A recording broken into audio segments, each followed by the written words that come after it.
જો મંડળી છે ને દર વર્ષે દુઃખ સહન સપ્તાહ ઉજવે છે, રાઈટ?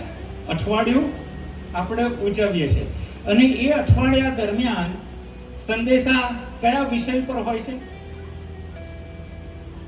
સેવકો બધા અલગ અલગ, પણ સંદેશા કયા વિષયો પર હોય છે? ખજૂરી, ગધેડું, અંજીરી, એ જ ને.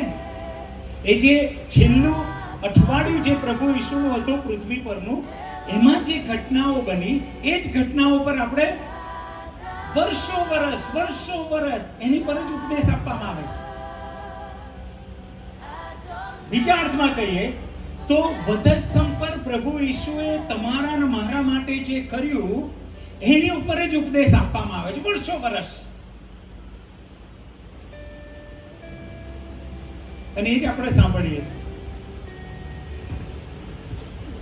જન્મથી આપણે દૂધ જે ચાલુ કર્યું, અત્યારે કેમ દૂધ પર નથી આપણે? કેમ કે આપણા શરીરને હવે બીજી બધી બાબતોની જરૂર છે. આપણે પુખ્ત ઉંમરના થઈ રહ્યા છીએ, વધી રહ્યા છે, એટલે આપણે હવે સોલિડ ખોરાક ખાઈ શકીએ છીએ. એટલે આપણે રોટલી પચાવી શકીએ છીએ, શાક પચવી શકીએ છીએ આપણે હવે. કેમ? હવે મોટા થયા આપણે. બાઇબલ એ જ કહે છે. બાઇબલ શું કહે છે? ખ્રિસ્તના જે મૂળ તત્વનો ઉપદેશ છે ને, એ હવે વારંવાર કે ના કરશો. એનો એ જ સંદેશ, એનો એ જ ઉપદેશ કે ના કરશો. એની એ જ વાતો બોલ ના કરશો. તારણ પામો એની એ જ વાતો એમાં ના જશો. બીજા અર્થમાં બાઇબલ શું કહેવા માંગે છે કે કોઈ મકાન બનાવી રહ્યું છે, પાયા ખોદ્યા છે અને હવે પાયા ભરી રહ્યા છે. ફરી પાછું બીજા વર્ષે ફરીથી પાછા એ જે ઈંટો ગોઠવીથી પાયાને કાઢી નાખે છે અને ફરી પાછો પાયો ખોદે છે અને ફરી પાછી ઈંટો નાખે છે. ત્રીજું વર્ષ આવ્યું, ફરીથી પાછી એ ઈંટો કાઢી અને ફરીથી પાછી વર્ષો વર્ષ પાયો જ બાંધ્યા કરે છે. મકાન તો હવે ઉપર આવતું નથી. બાઇબલ એ જ કહે છે કે ખ્રિસ્તના જે મૂળ તત્વો છે ને, એનો ઉપદેશ હવે પડતો મૂકો. એનો અર્થ એ પ્રશ્ન પૂછવો જોઈએ કે એ ઉપદેશ પડતો મૂકીએ તો હવે કયો ઉપદેશ કરવાનો? સમજ્યા તમે? જો એ ઉપદેશ બંધ કરી દેવાનો, પડતો મૂકવાનો, તો કયો ઉપદેશ હવે અમારે ચાલુ કરવાનો? અને બતાવો, આ દુઃખ સહન સપ્તાહની મીટિંગમાં છે ને, એટલે હું પાયો નથી નાખતો, એટલે હું પાયામાં નથી જવાનો. કેમ કે પાછલા વર્ષોમાં પ્રભુના સેવકોએ તમારામાં પાયો નાખ્યો છે. પણ હું જે કરી રહ્યો છું હવે એની ઉપર જે બાંધવાનું છે ને, તમને પાયાથી ઉપર જે લઈ જવાના છે, ઉપરની જે વાતો છે એમાં હું તમને લઈ જાઉં છું. અને એટલે મારી પ્રાર્થના એ છે કે તમે તૈયાર થઈને આવો, તૈયાર થઈ જાઓ પ્રભુના વચન માટે. કે એની એ જ વાતો હવે નહીં, હવે વધારે ઉપરની જે વાતો છે, આત્માની જે વાતો છે, તારણ પછીની જે વાતો છે. તારણની વાતો થઈ ગઈ. પ્રભુ ઈસુનો આભાર કે એ આપણા માટે મરણ પામ્યા. એ મૂળ તત્વોના માટે આભાર કે તમારા અને મારા માટે એમણે દુઃખ સહન કર્યું, લોહી વહેવડાવ્યું, બધું જ એમણે કર્યું. Thank you Jesus. પ્રભુનો પુષ્કળ આભાર. પણ હવે તારણ આપણે પામી ગયા છે. હું હાથ નહીં ઊંચો કરાવું, પણ અહીં બેઠેલા બધા જ કહેશે કે મને પાપની માફી ઈસુમાં મળી છે. હાલેલુયા. મળી છે તમને? રાઈટ. એટલે મારે હવે એની પર ઉપદેશ નથી આપવો, પણ માફી મળી છે, તારણનો અનુભવ થયો છે, ખ્રિસ્તની સાથે જોડી ગયા છો, તો હવે તમારે શું કરવાનું? હવે તમારું જીવન કેવું હોવું જોઈએ? એની પર આપણે હવે આખું અઠવાડિયું જવાના છે. એટલે તમે તૈયાર છો?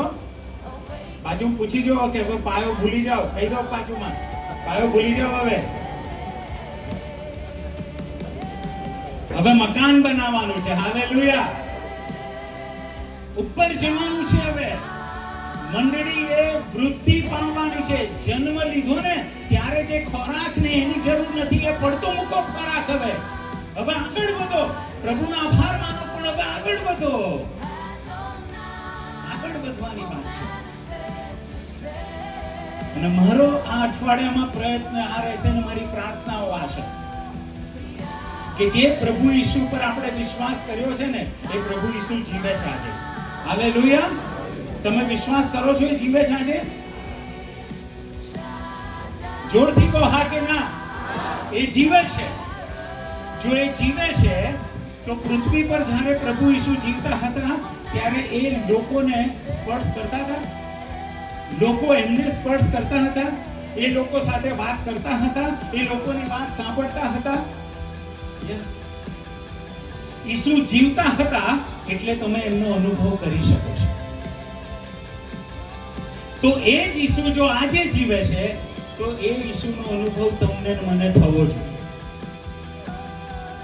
એટલે પ્રશ્ન તમે પૂછો કે તમે વિશ્વાસ કર્યો છે ઈસુ પર, પણ એ ઈસુનો અનુભવ તમને થયો છે? જીવંત અનુભવ થયો છે? ઈસુનો સ્પર્શ થયો છે તમને?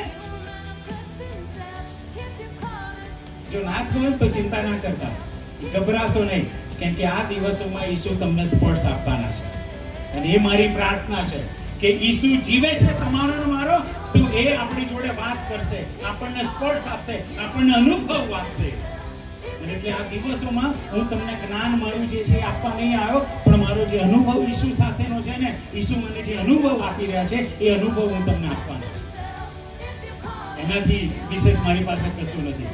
પણ જે ઈસુને મેં અનુભવ્યા છે અને આજની તારીખમાં જે ઈસુ મારી જોડે વાત કરે છે, મને જે શીખવાડે છે, મને જે અનુભવ આપે છે, એ હું તમારી સાથે છે, કે જેથી આપણે બધા આગળ વધીએ. પાયો ના નાખીએ વારંવાર, એ જ મૂળ તત્વોમાં પાછો ના જઈએ. એનો ઉપદેશ હવે પડતે મૂકો અને હવે આગળ વાંચો. એ શું લખ્યું છે? બાઇબલ બંધ કર્યું શું તમે?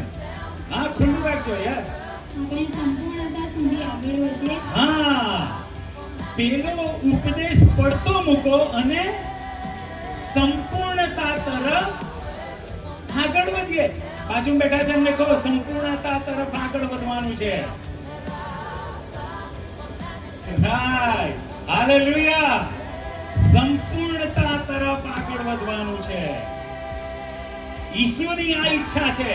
ગઈકાલે આપણે જોયું કે પ્રભુ ઈસુના જેવા આપણે બની શકીએ છીએ. કેમ? પ્રભુના જેવી સેવા આપણે કરી શકીએ છીએ, એમના જેવું જીવન આપણે જીવી શકીએ છીએ. કેમ? કેમ કે તમારા મારા જેવા જ મનુષ્ય, બિલકુલ તમારા મારા જેવા મનુષ્ય. એટલે આપણે ઈસુનું જેવું જીવન જીવી શકીએ છીએ અને એમના જેવા કામ કરી શકીએ છીએ. પણ આજે આપણે જોવા માંગીએ છીએ કે ઈસુ સંપૂર્ણ માણસ હતા, ઈશ્વર તો હતા જ, પણ ઈશ્વર તરીકે એમણે પોતાનો અધિકારનો ઉપયોગ કર્યો નહીં પૃથ્વી દરમિયાન. એ અધિકારનો ઉપયોગ કર્યો નહીં એમણે. તો પછી કેવી રીતે આ બધું કર્યું? એ રહસ્ય ઈસુના જીવનમાંથી આજે જોવા માંગીએ છીએ, કે જેથી તમે હું પણ એ જ રહસ્યમાં આગળ વધીએ. ઈસુ જેવી રીતે કરતા હતા એવી રીતે તમેનું પણ જીવન જીવીએ, અને જેથી મંડળી બીજા લોકોના માટે આશીર્વાદનું કારણ બને.